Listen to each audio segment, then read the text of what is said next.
제169편 펠라에서 주신 마지막 가르침. 3월 6일 월요일 저녁 늦게 예수와 12사도는 펠라 캠프에 다다랐다. 이때는 거기서 예수가 머무르는 마지막 주간이었고 그는 군중을 가르치고 사도들을 교육하는 데 매우 분주했다. 군중에게 매일 오후에 설교했고 밤마다 사도들 그리고 캠프에서 거하는 어떤 상급 제자들을 위해 질문에 대답했다. 주가 도착하기 이틀 전에 나사로가 부활했다는 소문이 야영지에 이르렀고 집회 전체가 흥분에 들떠 있었다. 5,000명에게 먹을 것을 주신 이후로 사람들의 상상력을 이렇게 자극한 일이 하나도 일어나지 않았다. 그래서 하늘나라의 대중봉사에서 둘째 단계에 바로 그 절정에 이르러 예수는 짧은 이 한 주 동안 펠라에서 가르치고 다음에 페레아 남부의 여행을 시작하기로 계획했으며 이것은 예루살렘에서 마지막 주의 마지막 비극의 체험까지 바로 이끌었다. 바리새인과 주사제들은 여러 죄목을 작성하고 고발사항을 구체화하는 일을 이미 시작했다. 그들은 다음 이유로 주의 가르침을 비난했다. 1. 그는 세리와 죄인의 친구이다. 불경한 자들을 받아들이고 아니 그들과 함께 먹기까지 한다. 2. 그는 신성을 모독하는 자여 하나님이 그의 아버지라고 말하고 자신이 하나님과 대등하다고 생각한다. 3. 그는 율법을 어기는 자이다. 안식일에 병을 고치고 다른 여러 방법으로 이스라엘의 신성한 율법을 우롱한다. 4. 그는 악마들과 결탁하고 있다. 악마의 왕 비엘세붑의 힘으로 놀라운 일을 행하고 겉보기에 기적으로 보이는 일을 행한다. 1. 잃어버린 아들의 비유. 목요일 오후에 예수는 구원의 은혜에 대해 군중에게 말씀했다. 이 설교를 하는 과정에서 잃어버린 양과 잃어버린 동전 이야기를 다시 했고 그리고 나서 그가 가장 좋아하는 비유, 방탕한 아들의 비유를 덧붙였다. 예수는 말했다. 사무엘로부터 요한에 이르기까지 선지자들에게 너희는 하나님을 찾아야 한다고 진리를 추구하라고 훈계를 받았느니라. 언제나 저희는 말하되 찾아낼 수 있는 동안 주를 찾으라 하였고 모든 그러한 가르침을 마음속에 간직해야 하느니라. 그러나 너희가 하나님을 찾고자 하는 동안에 하나님도 마찬가지로 너희를 찾고 있음을 보이려고 내가 왔노라. 우리의 양 99마리를 두고서 잃어버린 양 하나를 찾으러 떠난 선한 목자 그리고 길 잃은 양을 찾아낸 뒤에 그가 어떻게 그 양을 어깨에 메고 부드럽게 우리로 지고 갔는가 하는 이야기를 내가 너희에게 여러 번 일렀느니라. 그리고 길 잃은 양을 우리에 되돌린 뒤에 선한 목자가 친구들을 부르고 잃어버린 양을 찾아낸 것에 대해 그와 함께 기뻐하기를 청했음을 너희가 기억하느니라. 다시 내가 이르노니 뉘우침이 필요 없는 올바른 사람 99보다 뉘우치는 죄인 하나를 놓고 하늘에서 더 크게 기뻐하느니라. 사람들이 길을 잃었다는 사실은 하늘 아버지의 관심을 더욱 돋을 뿐이라. 나는 내 아버지의 명령을 행하고자 이 세상으로 왔고 사람의 아들이 세리와 죄인의 친구라고 사람들이 언급한 것이 참말이라. 너희가 뉘우친 뒤에 너희가 희생물을 바치고 회개하는 모든 일의 결과로서 그 뒤에 신이 너희를 받아들인다고 가르침을 받았으나 내가 너희에게 보장하노니 아버지는 너희가 미처 뉘우치기도 전에 너희를 받아들이며 너희를 찾아내고 다시 우리로 아들이 되고 영적으로 진보하는 하늘나라로 기뻐하며 너희를 데려오라고 아들과 그 동료를 보내시느니라. 한 여인이 은화 연잎을 장식 목걸이로 만들고서 한 잎을 잃어버렸다가 어떻게 등불을 켜고 그 집을 샅샅이 쓸고 잃어버린 은화를 찾아낼 때까지 계속 뒤졌는가 하는 이야기를 너희는 또한 기억해야 하느니라. 잃어버린 은전을 찾아내자마자 그 여자는 친구와 이웃들을 함께 부르고 말하였더라. 나와 함께 기뻐하자. 내가 잃어버린 조각을 찾아냈음이라. 다시 내가 이르노니 뉘우치고 아버지의 우리로 돌아오는 한 죄인을 놓고 하늘의 천사들 앞에서 언제나 기쁨이 있느니라. 아버지와 아들은 잃어버린 자를 찾으러 나간다는 것을 너희에게 강조하려고 내가 이 이야기를 하노라. 이 탐색에서 길 잃은 자, 구원이 필요한 자를 찾아내려고 부지런히 노력할 때 우리는 도움이 될 수 있는 모든 영향력을 이용하느니라. 그래서 사람의 아들은 길 잃은 양을 찾으러 황무지로 나가며 또한 집에서 잃어버린 은전을 뒤지느니라. 양은 뜻하지 않게 길을 헤매며 은전은 시간이 지나면서 먼지에 덮이고 사람들의 물건이 쌓이므로 감춰지느니라. 그리고 이제 살림이 넉넉한 어느 농부의 아들, 생각이 모자라는 아들의 이야기를 너희에게 하고자 하노니 그는 깊이 생각한 끝에 아버지의 집을 떠나서 낯선 땅으로 가버렸고 거기서 많은 시련에 부딪혔더라. 너희는 뜻하지 않게 양이 길 잃은 것을 상기하지만 이 젊은이는 미리 깊이 생각하고서 집을 떠났더라. 그 이야기는 이러하니라. 어떤 사람에게 두 아들이 있었더니 나이 어린 아들은 명랑하고 구김이 없고 언제나 즐거운 시간을 찾고 책임을 피하였으며 한편 그 형은 심각하고 침착하고 열심히 일하며 기꺼이 책임을 졌더라.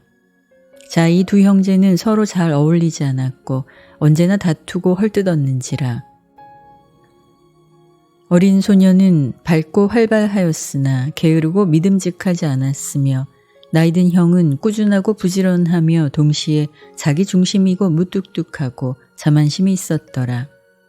동생은 놀기를 즐겼으나 일을 피하였고 형은 일에 몰두하였어도 노는 일이 드물었더라. 이 관계가 아주 불쾌해져서 동생은 아버지께 가서 말하였더라.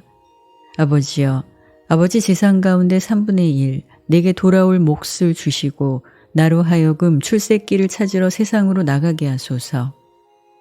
아버지가 이 요청을 들었을 때 그 젊은이가 얼마나 집에서 그리고 형과 지내기가 얼마나 불행한가 알았은즉 재산을 나누어서 젊은이에게 그의 몫을 주었더라.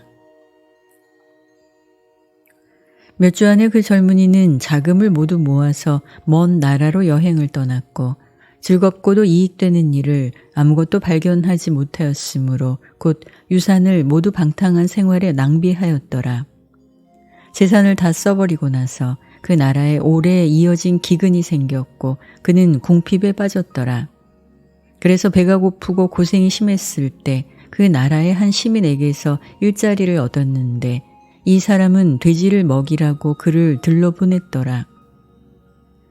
그 젊은이가 돼지가 먹는 겨로 기꺼이 배를 채우고 싶었어도 누구 하나 그에게 아무것도 주려 하지 않았더라.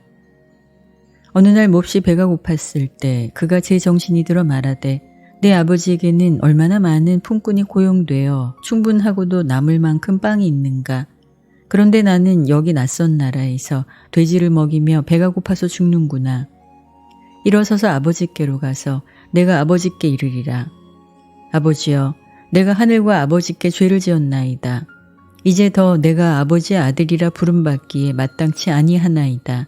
다만 기꺼이 나를 아버지의 품꾼의 하나로 만들어 주소서. 이 결심이 서자 젊은이는 일어서서 아버지의 집을 향해 떠났더라. 자, 이 아버지는 아들 때문에 크게 슬퍼했는데 생각은 없어도 명랑한 젊은이가 없어 서운했는지라. 이 아버지는 이 아들을 사랑했고 그가 돌아올까 늘 지키고 있었는데 그래서 그가 자기 집으로 가까이 오는 날 그가 아직 멀리 떨어져 있는 동안에도 아버지는 그를 보고 불쌍히 여기는 마음으로 달려나가서 맞이했고 반가운 인사로 아들을 끌어안고 입을 맞추었더라. 그리고 이렇게 저희가 만난 뒤에 아들이 아버지의 눈물 어린 얼굴을 올려다보고 말하되 아버지여, 나는 하늘에 또 아버지 보시기에 죄를 지었나이다. 나는 이제 아들이라 부름받을 자격이 없나이다. 그러나 그 젊은이는 고백을 마칠 겨를을 얻지 못하였으니 기뻐 어쩔 줄 모르는 아버지가 이때가 되자 달려오는 종들에게 이렇게 말했습니다. 그의 가장 좋은 옷, 내가 간직했던 옷을 얼른 가져와서 그에게 입히고 아들의 반지를 손에 끼우고 신을 샌달을 가져오라. 그리고 나서 기뻐하는 아버지가 발 아프고 지친 젊은이를 집으로 데리고 온 뒤에 종들을 불렀더라. 살찐 송아지를 가져다 잡으라. 먹고 즐기자.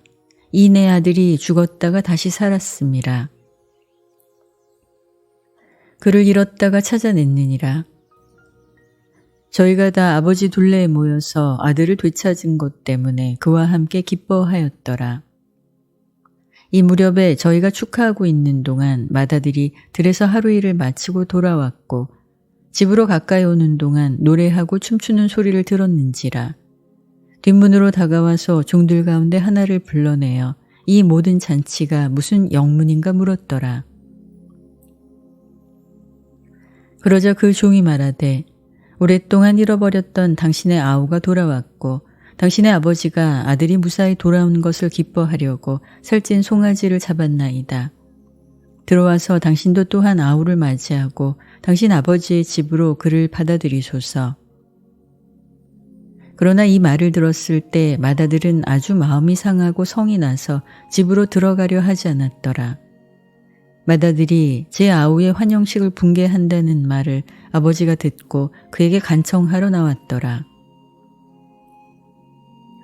그러나 맏아들은 아버지의 설득에 굽히려 하지 않았고 아버지께 이렇게 대답하였더라.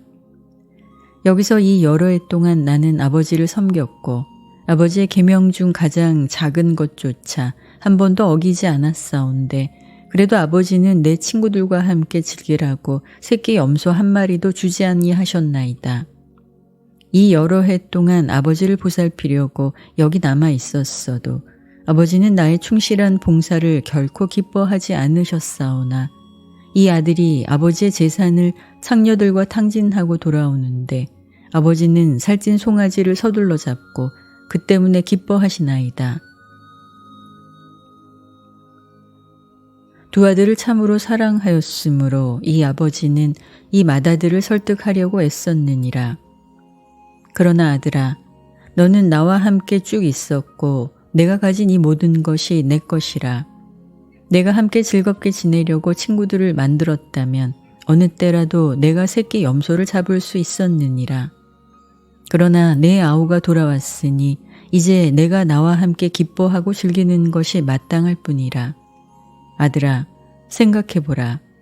내 아우를 잃었다가 찾았고 그가 살아서 우리에게 돌아왔느니라. 이것은 청중에게 아버지가 하늘나라로 들어가기를 구하는 모든 사람을 기꺼이 받아들임을 강조하려고 예수가 일찍이 발표한 비유, 가장 감동적이고 효과적인 모든 비유 가운데 하나였다. 예수는 이 세 이야기를 같은 때에 하기를 무척 좋아했다. 길 잃은 양의 이야기를 들려준 것은 사람들이 뜻하지 않게 생명의 길로부터 벗어났을 때 아버지가 그러한 길 잃은 사람을 염려하고 양떼의 참 목자인 아들들과 함께 잃어버린 양을 찾으러 나간다는 것을 보여주려는 것이었다.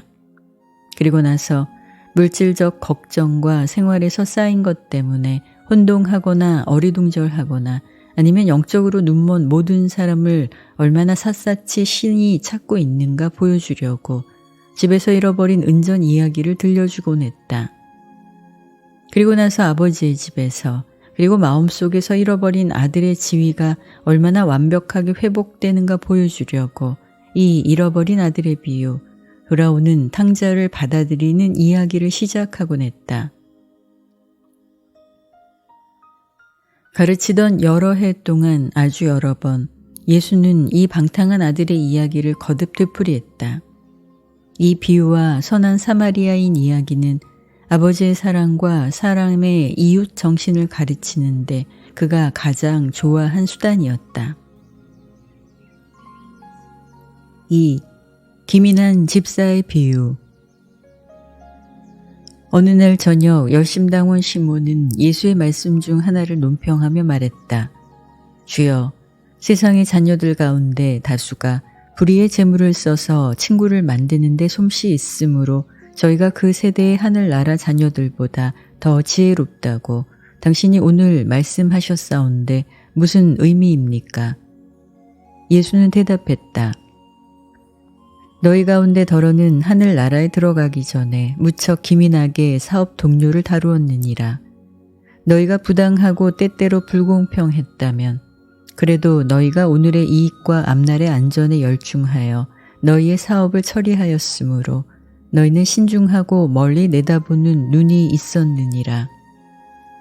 마찬가지로 현재의 즐거움을 마련하고 한편 또한 하늘에 쌓은 보물을 너희가 미래에 꼭 즐기도록 너희는 이제 하늘나라 안에서 인생을 정리해야 하느니라. 자신을 위해 일할 때 자기 이익을 얻느라고 너희가 아주 부지런하였거든. 너희가 이제 사람의 형제단체의 일꾼이요 하나님의 집사인즉 어찌하여 하늘나라를 위해 너희는 그리 부지런히 사람들을 설득하지 못하느냐.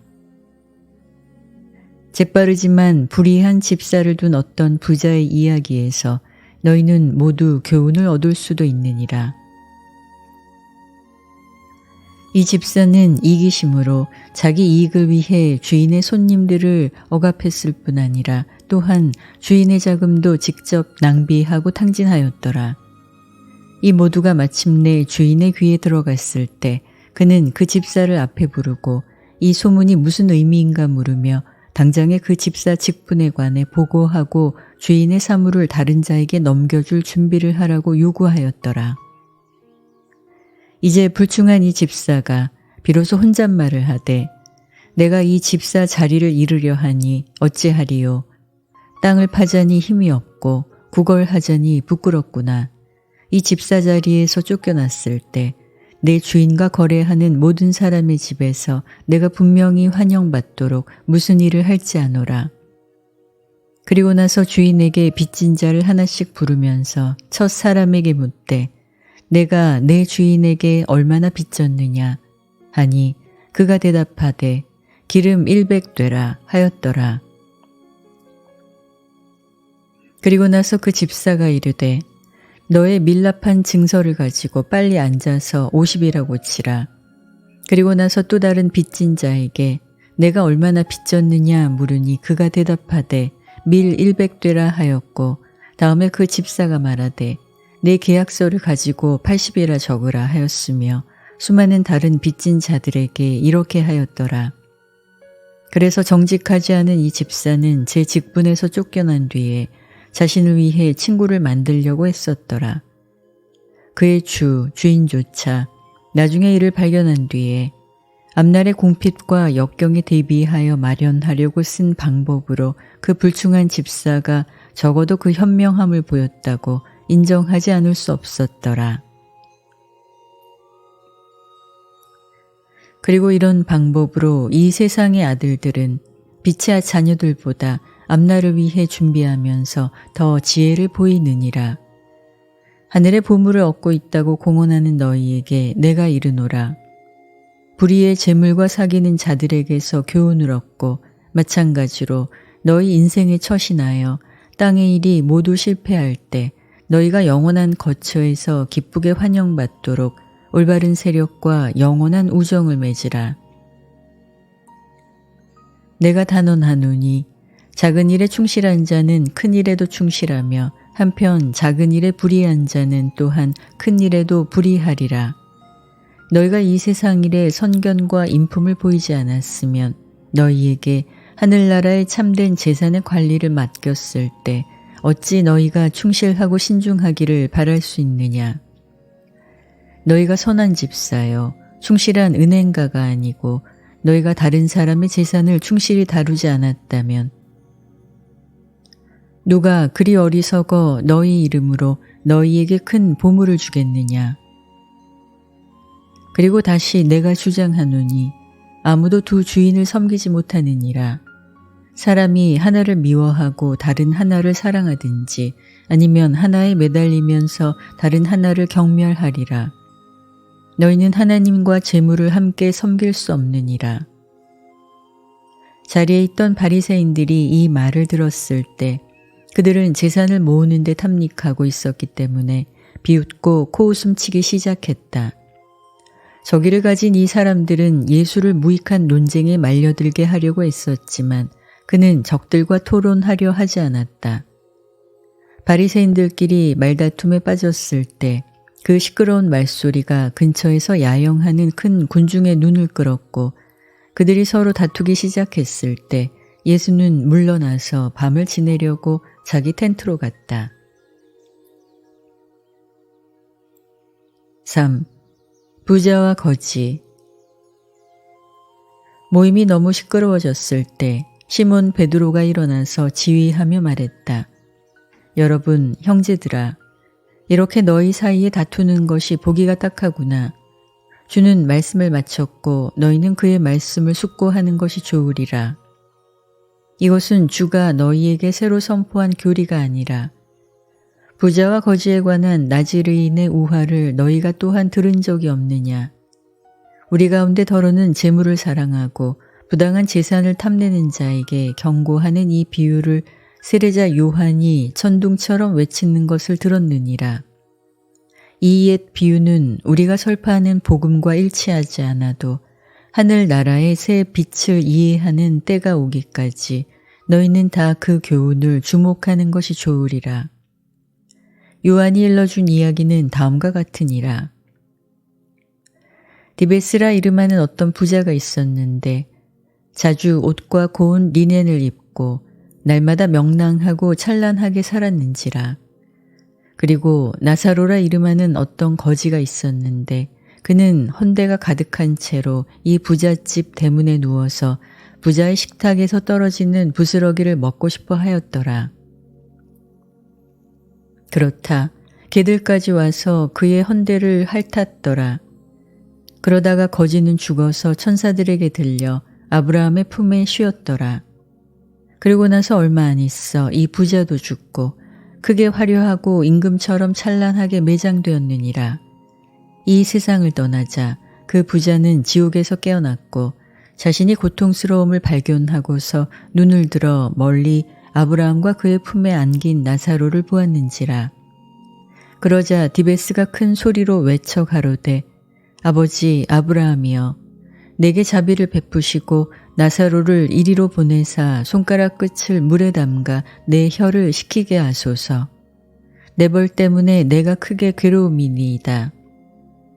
그리고 나서 아브라함이 대답하되 이 사람아 너는 일생 동안 좋은 것을 누렸고 나사로는 마찬가지로 나쁜 것을 견디었음을 내가 기억해야 하느니라.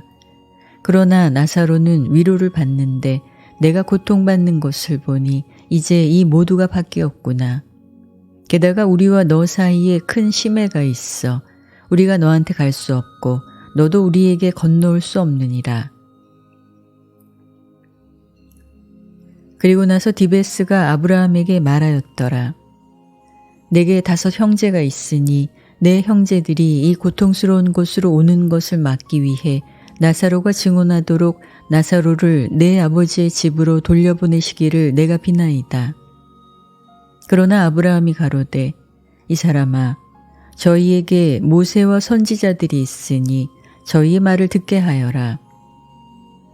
그리고 나서 디베스가 대답하되 아니 아버지 아브라함이여 그러나 한 사람이 죽은 자 가운데서 살아서 저희에게 가면 저희가 뉘우치리이다. 그리고 나서 아브라함이 말하였더라. 저희가 모세와 선지자들의 말을 듣지 아니하면 한 사람이 죽은 자 가운데서 살아날지언정 저희가 알아듣지 못하리라. 베드로가 나지레인 단체의 이 옛 비유를 이야기한 뒤에 그리고 군중이 조용해졌기 때문에 안드레가 일어나서 밤 동안에 자라고 해산했다. 사도와 제자들이 예수에게 디베스와 나사로의 비유에 대해 자꾸 물었어도 예수는 거기에 대해 아무런 논평을 하지 않았다. 4. 아버지와 그의 나라. 사도들이 하나님의 나라가 세워지는 것을 선포했지만 하늘에 계신 아버지는 임금이 아니라는 것을 그들에게 설명하려고 애쓰는데 예수는 언제나 애를 먹었다. 예수가 땅에서 살고 육체를 입고 가르쳤을 때 유란시아의 사람들은 대체로 여러 나라 정부에 있는 임금과 황제들에 대해 알았고 유대인들은 하나님의 나라가 오는 것을 오랫동안 생각해 보았다. 이것과 기타 이유 때문에 주는 사람의 영적 단체를 하늘나라라고 이 단체의 영적 우두머리를 하늘에 계신 아버지라고 부르는 것이 최선이라고 생각했다. 예수는 결코 아버지를 임금으로 언급하지 않았다. 사도들과 친밀하게 나눈 이야기에서 그는 언제나 자신을 사람의 아들로서 그들의 형으로 언급했다. 그를 따르는 모든 사람을 인류의 하인으로 하늘나라 복음의 사자로 묘사했다. 예수는 하늘에 계신 아버지의 성격과 속성에 관해 사도들에게 체계적 수업을 준 적이 없었다. 그는 결코 사람들에게 아버지를 믿으라고 요구하지 않았고 그들이 믿는 것을 당연하게 생각했다. 예수는 아버지가 실제함을 증명하는 논리를 내놓음으로 자신의 품위를 떨어뜨리지 않았다. 아버지에 관한 그의 가르침은 모두 그와 아버지는 하나이다. 아들을 본 사람은 아버지를 보았다. 아버지는 아들과 마찬가지로 모든 것을 안다.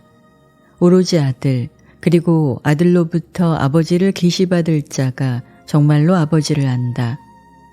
아들을 아는 자는 또한 아버지를 안다. 그리고 그들의 통합된 성질을 드러내고 그들이 결합하여 하는 일을 보이려고 아버지가 그를 세상으로 보냈다는 선언에 집중된다. 야곱의 우물에서 사마리아 여인에게 하나님은 영이라고 선포했을 때를 제쳐놓고 아버지에 대해 주는 결코 다른 선언을 한 적이 없다. 예수의 가르침에 의존하지 않고 그의 일생이 신다운 것을 관찰하므로 너희는 그로부터 하나님에 관해 배운다. 주의 일생으로부터 너희는 각자 하나님 개념을 소화할지 모르며 이 개념은 영적이고 신성한 실제하는 영원한 진리를 깨닫는 너희 능력의 정도를 가리킨다. 나사렛 예수의 인생에서 유한한 체험을 겪은 그 시공 인격 안에 무한자가 집중된 경우를 제외하고 유한자는 결코 무한자를 이해하기를 바랄 수 없다. 오직 체험을 실제로 겪어야 하나님을 이해할 수 있다는 것, 결코 지적 가르침만으로 하나님을 이해할 수 없다는 것을 예수는 잘 알았다. 사도들이 결코 하나님을 충분히 이해할 수 없어도 그들이 사람의 아들을 알고 지내온 것 같이 아주 확실히 하나님을 이해할 수 있다고 예수는 사도들을 가르쳤다.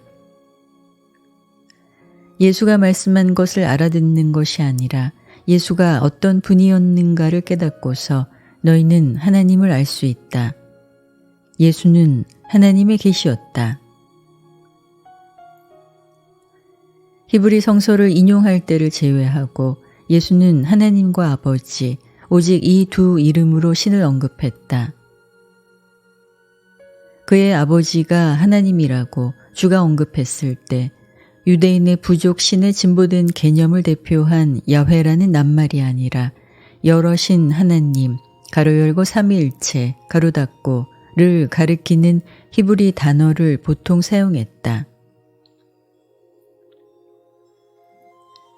예수는 결코 아버지를 임금이라 부르지 않았고 유대인들이 왕국의 회복을 희망하고 유한이 한 왕국이 다가온다고 선포했기 때문에 자신이 제안한 영적 형제 정신을 하늘나라라 이름 붙이는 것이 필요했음을 무척 유감으로 생각했다.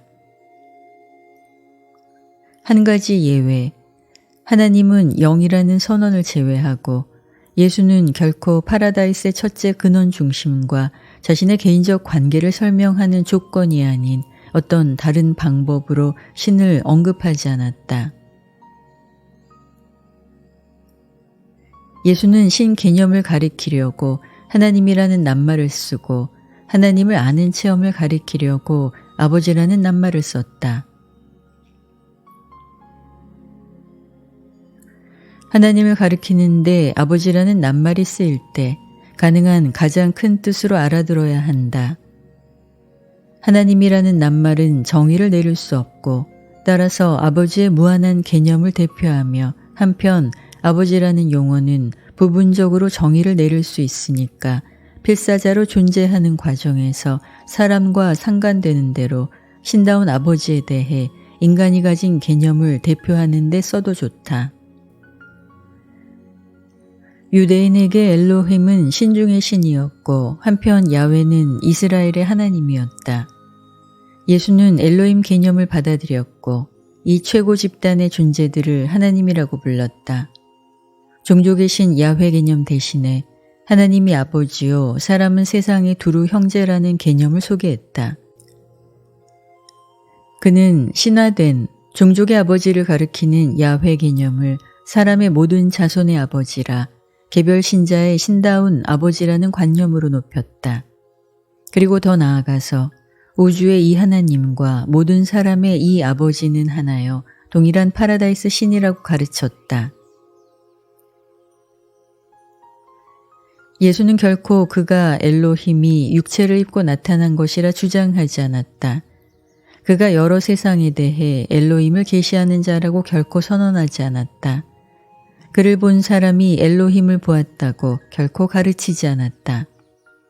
그러나 그는 자신이 아버지가 육체의 모습으로 계시된 것이라고 선언했고 그를 본 자는 누구나 아버지를 보았다고 말했다.